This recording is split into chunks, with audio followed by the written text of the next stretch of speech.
నమస్కారం గురుగారు. ఎవరు నాయనా నువ్వు? జిల్లా పరిషత్ హై స్కూల్లో మీరు మాకు తెలుగు పాఠాలు చెప్పేవారు గురుగారు. గుర్తొచ్చింది.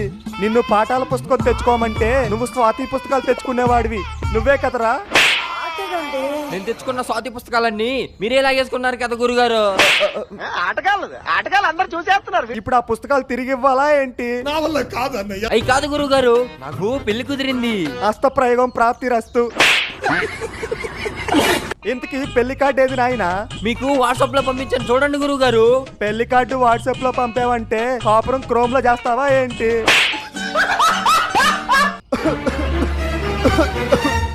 ఏమైంది గురుగారు అలా దొక్కుతున్నారు? అదేదో క్యాన్సర్ అంట నాయన. 3 రోజుల కంటే ఎక్కువ బ్రతకనంట.